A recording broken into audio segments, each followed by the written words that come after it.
And getting veterans more involved here in the Miami Valley, that is the goal for Veterans Moving Forward. It's an event coming up later this month, hosted by the Greater Miami Valley My Veteran Community and the Dayton BBB. Joining us live now to talk about this, we welcome back, of course, on the far right, a familiar face, John North, the BBB President and CEO. And closest to me, another familiar face, Cassie Barlow, Southwestern Ohio Council for Higher Education COO, now a civilian after your great career at Wright. Pat, good to see you. Thanks for joining us today on 512. Cassie, let's start with you. Third year for this event. Tell me all about it. It is. I tell you, several years ago, the Secretary of the VA in Washington, D.C. came to 50 cities across the United States and asked those 50 cities to set up a organization called a My Veteran Community. Dayton, Ohio was one of those first 50 cities.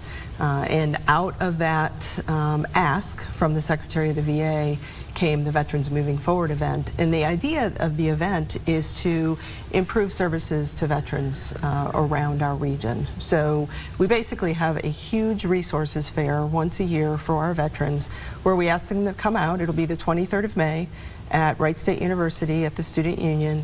We ask them to come out and to collect as much information on all of the great resources that we have in our region for veterans.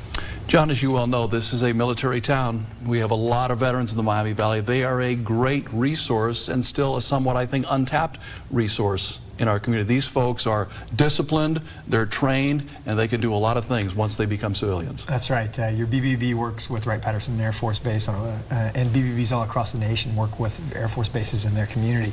One of the aspects that we're really excited about, and one of the reasons why we joined up with Cassie and her group, was because there's going to be a job fair this year. And so many of our accredited businesses are always contacting us and asking, do we have any opportunities to help them seek out employees for the work that they do. And so what better resource than the retired military, the veterans that we have here in our community to start a second career, much like Cassie did. Well, exactly. I was going to ask you about that, Cassie. I mean, you've obviously done it on a much more high-profile basis as opposed to most military folks coming from military life to civilian life, but yet it's the same transition. I mean, I first met you when you were running the show at Wright Pat. What's the experience like when you take that uniform off last time? What are the challenges that former military face when they try to move on with their lives?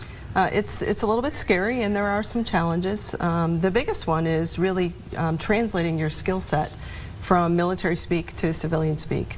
So we have great resources in the community to help our veterans do that. Through Ohio Means Jobs and Department of Veteran Services and the Aerospace Professional Development Center and SOCHI, we try really hard to help veterans make a very smooth transition. We have so many opportunities for jobs in this region for veterans, so that's why we added the job fair this year. We also have a specific section of the resources fair that is set up specifically for female veterans as well. That was another request that our veterans made last year. All right, outstanding. Once again, Wednesday, May 23rd, 3 until 7 p.m. at Wright State University Student Union on Colonel Glenn Highway. I guess that's appropriate. Guys, thanks for joining us today. Best of luck with the event. Thank you. All right, Brooke, over to you.